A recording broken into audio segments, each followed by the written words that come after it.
Jeger. Pagi-pagi ambiar. Jeger. Tadi di awal ributnya beda lagi. Iya. Ini yang sekarang ributnya beda lagi. Ya beda lagi. Ini tentang kita, King. Ini tentang Ini duit, tentang Dewi intinya, Kak. sama King Nasar sebagai Iya. penyanyi. Tapi bukan cuma sekedar tentang penyanyi, ini tentang keseluruhan. Musik. Betul. Musisi, arranger, komposer, bahkan pihak penyelenggara acara. Tapi kita senang sekali ini ada seorang musisi yang berani Betul. menyuarakan Ya. buat kita semuanya. Ya, buat para musisi. Sebenarnya ya. sudah banyak beberapa musisi, tapi yang Ini salah satunya. salah satunya adalah yang betul-betul sangat apa ini ya kayak mengattention sekali gitu. Iya. Iya. betul Sangat sekali. vokal ya. Langsung aja kita undang di sini ada Piu Padi di pagi-pagi apa. Halo Mas, apa kabar? Mas Piu. Halo. Silakan Mas. Oh, Ini Mas. Mas. Ini Mas Biu perdana ya di bagi-bagi ambiar ya? Perdana banget. terima kasih. Perdana ya. Biasanya ada satu teman kita lagi, Mas. Namanya Mas Rian Ibram. Iya. Orangnya itu Mas ada mokapnya di belakang. Oh, iya, tahu, Dia hari ini lagi lamaran. Lamaran. Iya. Congratulations, salam dari Iya. saya. Nanti disampaikan. Kita bertiga mengucapkan Terima kasih. Mas Biu udah menyempatkan waktunya datang ke sini. Ya. Mas Piu dengan ricuhnya LMKN sekarang ini. Iya. Satu kata buat LMKN. Satu kata kalau nggak ada manfaatnya buat para pencipta lagu lebih baik dibubarin. Oh. LMKN. Lama banget ya. Lama banget, kita udah dari 3 tahun yang lalu kita udah bersuara tentang ini ya. Sudah bersuara. Jadi Mas sebenarnya kronologinya atau permasalahan ini tuh awalnya Awal terjadinya soal royalti. gimana ini?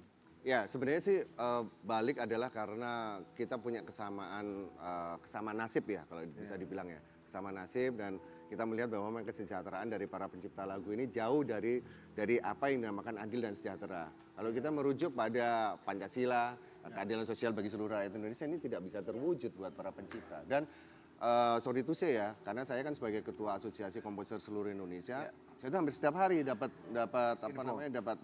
WA dari keluarga pencipta lagu yang notabene lagu-lagunya masih digunakan, dinyanyikan, tapi mereka hidupnya susah. Kadang ada ibunya, ada orang tuanya ibunya yang sakit karena ginjal, ada yang stroke, ada yang begini, terus habis itu suaminya yang dulu pencipta lagu yang terkenal yang sampai sekarang masih dibawain meninggal, habis itu anak cucunya nggak dapat apa-apa gitu. Memang udah berapa lama Mas ini tuh terjadinya maksudnya kalau sekarang kan baru terdengarnya di sosial media sekarang gitu. Sebenarnya sih kalau dibilang Udah lama? udah lama sebenarnya dari tahun 70-an itu sebenarnya pencipta lagu itu nggak bisa mendapatkan haknya yang wajar gitu ya. Lama sekali ya. Karena memang sistemnya memang dari zaman dulu 70-an 80-an itu kan masih pakai sistem flat pay. Iya, Jadi Kak Dewi mungkin tahu ya Kak DP ya flat pay. Jadi dibayar sekali habis itu selamanya udah nggak perlu lagi. Iya. Dan itu sebenarnya udah diatur sama Undang-Undang Hak Cipta bahwa ada masa 25 tahun bisa diberikan kepada pencipta. Tapi kan sempat kemarin berapa tahun yang lalu kan sempat ada beberapa label yang mengajukan bahwa diperpanjang dari 70 tahun. Jadi ini menandakan bahwa dari industrinya sendiri tidak memberikan apresiasi kepada para pencipta lagu. Ini sebenarnya udah enak-enak main ngeband, sebenarnya udah enak-enak main gitar aja, tapi karena begini akhirnya kita mau nggak mau kita harus turun. Kalau nggak Ya keterusan. teman-teman pencipta itu akan begini terus. Lalu Mas Piu apa yang membuat Mas Piu kecewa dengan kebijakan LMKN? Gini, LMKN itu sebenarnya kalau bisa dibilang adalah setelah beberapa tahun kami mempelajari ini, LMKN ini sebenarnya kalau kita bilang adalah sebenarnya lembaga yang cacat hukum. Dalam artian pendiriannya dan fungsi dan pekerjaannya sebenarnya cacat hukum. Kenapa? Seperti apa itu Mas? Kenapa? Karena di dalam Undang-Undang Hak Cipta itu hanya disebutkan LMK, Lembaga Manajemen Kolektif, yang saya bilang tadi kan untuk bisa mendapatkan royalti itu bergabung dengan LMK supaya mudah untuk mengelolanya. Tapi karena adanya PP 5 tahun 2021, ini saya buka di sini aja. Tahun 2021 kewenangan itu diambil alih oleh LMKN sehingga akhirnya jadi satu pintu. Ke LMKN. Nah, lucunya karena LMKN ini tidak punya sistem atau tidak punya tools untuk menjalankan program pengumpulan royalti dan pendistribusian ini, mereka menunjuk LMK yang udah ada. Ada LMK Wami, ada LMK Papri, ada LMK Selmi dan segala macam. Karena dia nggak punya tools. Jadi LMKN ini isinya dari komisioner-komisioner yang memang tidak punya tools, tidak punya alat untuk melakukan distribusi dan pengumpulan royalti. Jadi secara tidak langsung Jadi gini, jadi ditunjuklah pelaksana harian untuk ngumpulin itu. Jadi taruhlah LMK Wami yang ngumpulin ngolek, habis itu distorin ke LMKN. LMKN diolah dulu datanya, diambil untuk biaya operasional segala macam, baru dibagi ke LMK. Jadi LMK baru dibagi ke pencipta. Berapa kali? Ya berapa jadi orang? ada ribet sekali ya ini Ribet, ya, kan? prosesnya Iya, harusnya prosesnya simpel ribet ya. sekali. Dan ini kan udah Berapa zaman udah. dapatnya? Dan ini kan udah zaman udah digital, udah teknologi, udah. Tapi sebenarnya Mas Piu ada ininya nggak? Ada ret-retnya nggak? Maksudnya harusnya tuh yang berdasarkan hitungan pemakaian lagu Ya. atau kan kayak di karaoke atau apa berdasarkan itu atau berdasarkan karena lagu itu sering diputar sering dinyanyikan oleh penyanyi-penyanyi atau berdasarkan apa itu? Ya maksudnya apakah rate-nya sudah benar-benar sah gitu bahwa untuk restoran begini, Ya, untuk kan penyelenggara salah satunya seperti ini. bandnya Mas Piu pun Padi kan itu lagunya diputar Lagunya kan ada di mana-mana. Gitu. Bukan hanya diputar di mana-mana, masih ngeband juga masih. Nah itu sering dia, ketemu sama iya, Nazar. makanya sering ketemu kan, nah makanya itu gimana? Ini pertanyaan yang bagus banget. Jadi sebenarnya kan begitu, idealnya begitu. Jadi lagu itu diputar, baru akan muncullah royalti. Lagu itu digunakan komersil muncullah royalti. Tapi ini kan yang terjadi itu adalah Nggak transparan gitu Mas? Bukan tidak transparan. Cara menagihnya, mengumpulkannya adalah dengan menggunakan sistem blanket license. Blanket jadi yang gelondongan lah. Jadi umumnya dalam 1 tahun sekian. Dengan ada hitung-hitungan yang ada diatur langsung di dibagi. Tanpa adanya catatan. ya yang ada diatur di Permen Kumham PP 56 2021 sama SK Kumham tahun 2016. Dan sampai sekarang tidak pernah direvisi itu. Nah yang dimau oleh Nah, para itu? Yang kita mau adalah semua jelas, digital, transparan.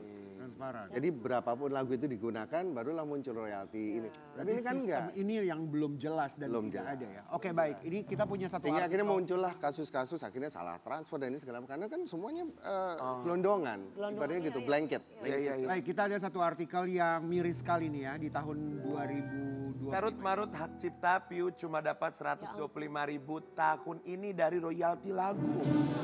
125.000. 35.000. Ya Allah lagi dengan lagu yang segambreng itu. Ya, Lalu apa yang dilakukan sama Mas Piu ketika dapat transfer? jadi gini, dulu saya itu termasuk yang cuek. Maksudnya saya kan masih bisa dapat rezeki dari yang lain kan. Show-show, Masih iya. show-show, masih ada bisnis yang lain apa segala macam gitu. Jadi suatu ketika saya lihat laporannya, oh royaltinya memang mencampur gitu. Habis itu ketika dilihat pertunjukan konser, 125.000, angkanya dari mana ini? Dari mana dapat? Penasaran akhirnya, pengen tahu di breakdown lagi. Di breakdown habis itu ada acara sekian, masa setiap kali show ada royaltinya 20.000, 50.000 sekian. Padahal saya kan bikin lagu buat Ari Lasso tuh. Ya. Ari Lasso judulnya Penjaga Hati. Nah, lagu itu FYP banget gitu loh, Ya. mana-mana nyanyi.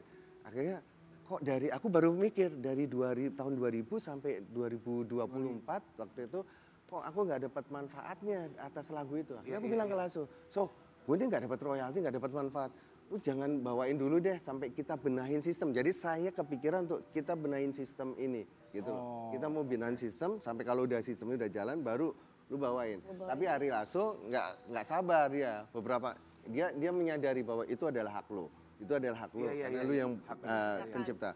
Akhirnya Ari Lasso nggak tahan karena banyak IO yang minta Ya, kan. request lah pasti kalau lagu hits Lagu pasti. itu dong, lagu itu. Iya. Yuk, kalau umpamanya lagu itu gua bawain, gimana prosedurnya? Gini aja deh, kita gunakan sistem direct license.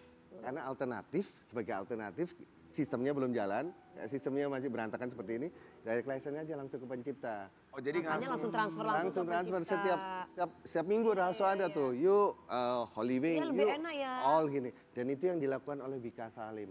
Oh. Baik banget, aku sampai DM Wika Salim. Wika, kamu kok baik banget sih, ada pencipta lagu di Bandung namanya Mas Didit, ketemu saya kemarin. Jadi kan saya keliling kemana-mana nih, Kak Dewi, ke Banyuwangi, ke Semarang, ke Jogja, ketemu pencipta-pencipta. Salah satunya di Bandung. Membawakan lagu itu. Di Bandung itu ada pemain kafe, mereka itu, Mas saya mau bawa direct license aja. Supaya apa? Supaya saya punya sertifikat atau lisensi bahwa saya itu bawain lagu dan menghargai pencipta. Cuman itu tujuannya.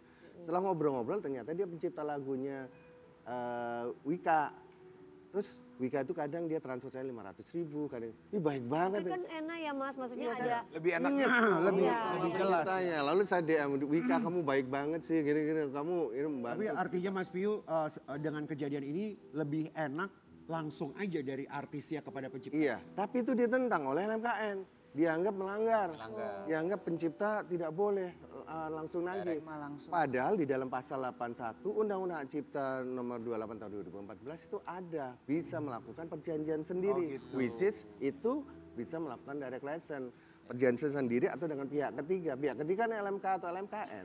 Kalau sendiri kan boleh. Tapi kenapa kita ditentang terus, ditutupin. Terus habis itu dianggap bahwa kita ini gerombolan yang barbar, ormas dan segala macam kan lagi. Kalau kita bersama-sama dan saya berani jamin bahwa asosiasi kami ini kita bisa satu suara. Iya. Jadi kita tidak mungkin ada yang tiba-tiba mereka nagih begini. Kalau bergabung dengan asosiasi pasti akan bisa kita kontrol. Pasti kita bisa lebih tahu. teratur ya Mas. Iya. Teratur. Baik Mas Piyu, di sini kita juga punya artikel yang kebijakan dari LKN ini juga semakin heboh ya. Betul. Ya. Kementerian Hukum, putar musik di ruang komersil wajib bayar royalti. Termasuk hotel-hotel, kafe-kafe, hotel-hotel, kafe-kafe, bar, pub, segala macam itu ya. Termasuk. Wajib bayar royalti. Gitu ya. Wajib bayar itu gimana? Itu kepada siapa Mas? Mas Bio, kepada siapa? Iya. Sebenarnya ini kan sudah diatur sebenarnya udah lama. Cuman karena muncul sekarang-sekarang ini karena ada kehebohan ini Dari sehingga pencipta lagu. sehingga akhirnya gue ngerasa bahwa akhirnya dari LMKN atau LMK akhirnya kayak kebiah-uyah, bahasa Jawanya apa ya, hantam kromo gitu loh. Iya. Wah ada semua di ini. Okay. Tapi kan kita harus melihat semua dari asas kepatutan juga dong. Kalau umpamanya ini komersil, ini yang non komersil, atau ini UMKM, ini udah komersilnya udah memang memanfaatkan karya itu untuk menarik orang untuk datang baru boleh. Tapi kalau hanya untuk ambient use atau hanya untuk di kafenya speakernya seadanya, terus habis itu cuman dan tidak menggunakan musik sebagai tujuan utama untuk menarik minat pengunjung ya. Aku rasa sih kita bisa membedakan. Tapi kan yang terjadi adalah semua aku didorong untuk nagih royal. Yang kami perjuangkan itu adalah bukan royaltinya. Ini harus dicatat. Aksi itu bukan menuntut royaltinya, tapi lisensi atau izin dari atas karya itu. Artinya apa? Lisensi. Ada penghargaan, ada hak moral yang diberikan. Itu maksudnya. Itu yang terjadi kayak saya waktu podcast sama Bang Haji Roma Irama. Bang Haji kan sempat bilang, Bang Haji kan dulu sempat melarang tuh lagunya dikoploin, di ini segala macam. Loh, saya kan menggunakan hak moral saya. Artinya orang harus izin, lisensi. Sama kayak keluarga Kuswoyo. Lagunya dinyanyikan sama band tikus, tapi nggak pernah izin. Terus lalu si tikusnya udah pakai lagunya komersil kan sampai bayarin ratusan juta. Ketemu aja nggak sama Kuswoyo. Nggak ada etikanya. Apalagi ngasih royalti. Yang penting ada lisensi atau bahasa ini. Tapi yang tadi itu etika ini ngono loh istilahnya. Kalau nggak ngerti lisensi ada etikanya. Tapi Mas Bio, punten sebelum yang selanjutnya, yang tadi itu aturan baru ya? Enggak, sebenarnya sudah lama. Berarti kan tidak pernah dijalankan. Iya kan, kita harus mikir gini. Kenapa kok baru sekarang, baru gembar-gembor? Berarti dulu nggak dijalankan dengan benar. Dulu dapatnya cuma 300 perak atau 500 betul. Baik, kita juga mau tahu kita mau tahu tanggapan dari Mas Piyu tentang 5 musisi ini. 5 musisi Indonesia bebaskan royalti, boleh putar lagunya di semua restoran. Ada Pak Haji Roma Irama, Mas Ahmad Dhani. Ini Mujiono ya? Bukan, Thomas Ramadan. Thomas Ramadan. Oh iya, saling. Ada Charles Tiaben dan juga Wan Jusilusi. Oke, bagaimana tanggapannya Mas Piyu tentang 5 musisi Indonesia ini membebaskan royalti? Saya bisa jelaskan satu-satu. Dari Bang Haji dulu Bang. Kalau Bang Haji udah meralat, udah disclaimer beliau. Di podcast saya, di podcastnya Bang Haji di Bisik Roma itu beliau disclaimer bahwa saya tidak membebaskan semua. Tapi membebaskan untuk yang pengamen-pengamen, membawain lagu saya untuk acara-acara yang tidak komersial. Tapi ketika komersial ya harus izin. Itu udah disclaimer itu. Jadi kita anggap Bang Haji udah enggak. Oke. Kalau Mas Ahmad Dhani? Kalau Ahmad Dhani ini pintar dia. Dia menjebak orang supaya seolah-olah dia membebaskan. Padahal dia itu menjalankan direct license. Artinya apa? Dia kan bilang tuh dulu. Untuk lagu-lagu Dewa 19 yang dinyanyikan oleh featuring Elo dan Firsa, itu DM ke saya. DM ke official Dewa 19. Artinya apa? Kan direct license ke dia. Dan dia memiliki master itu. karena hanya Virsa sama Elo, bukan yang Ari Lasso, bukan yang Once, karena Ari Lasso Once kan miliknya label yang sebelumnya. Ngerti nggak? Oke. Jadi dia bukan membebaskan tapi mengajak orang supaya direct license supaya tujuan kita itu kecapai bahwa harus izin.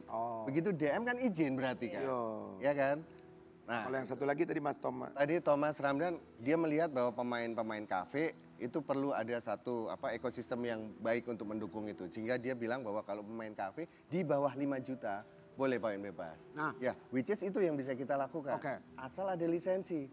Jadi ya lisensi itu boleh gini, mengajukan pakai izin itu, mereka akan nunjukin, gue ini belum komersil, gue masih di bawah 5 juta. Tapi minimal memang etikane ngono lho. Kalau Charlie sama Uwan itu gue nggak ngerti. Kalau Charlie ada hal yang mungkin Charlie mungkin tidak terlalu memahami masalah ini. Terus kalau Wan itu mungkin ya masih muda lah. Dan gue udah tegur ke bosnya dia.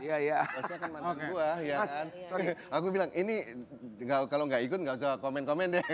Mas, jadi gini, intinya adalah kita misalkan saya atau Kak Dewi mau show, nyanyiin lagu Mas Pio. Mas Pio. Ya, Kita langsung direct license, maksudnya gitu ke Mas Pio. Langsung Mas, aja, lebih kita mau enak. show nih.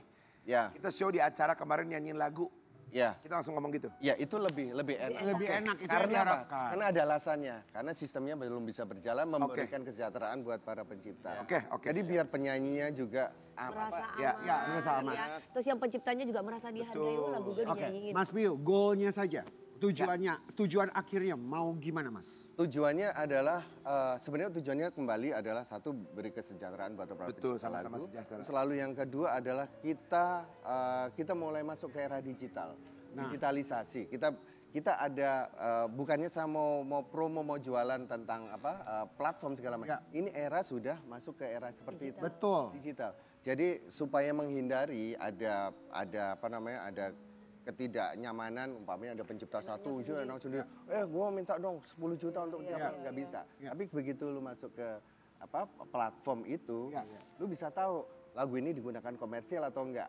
Main di kafe, yang penting izin. Saya bilang gitu ke anak-anak kafe. Yang penting sebelum main lu jam 10 malam main, jam 3 lu ngisi song listnya, terus lu lagunya ini segala macam. Tahu penciptanya? Iya. Terus lu bayaran lu berapa? Umpamanya 5 juta, ya nggak usah dibayar. Kecuali bayarannya lebih. Iya, kalau udah bayarannya udah 50 Tapi kan juta. sudah ada etikanya, permisi dulu. Iya, jadi gitu ya. Maksudnya jadi barangkali takutnya ada yang belum paham atau apa, kita pertegas. Jadi kalau kita mau nyanyi, kita langsung, ya salah satunya contoh yang tadi aku sama Kak Dewi mau nyanyi lagu Mas Pio, kita langsung WhatsApp Mas Pio gitu ya. Oke. Tapi kita juga yakin ya artis-artis. Nanti jangan WhatsApp, nanti kita masuk ke sistem itu aja. Oh, gitu. sistem itu, oke. Kita yakin teman-teman artis yang penyanyi pasti juga ingin mensejahterakan ya. Jadi para sama-sama pencipta lagu. sejahtera. Penyanyi. Sama-sama sejahtera. Sama-sama sejahtera. Kita doakan yang terbaik dan kembali lagi setelah yang satu ini. Jangan kemana-mana, tetap bersama.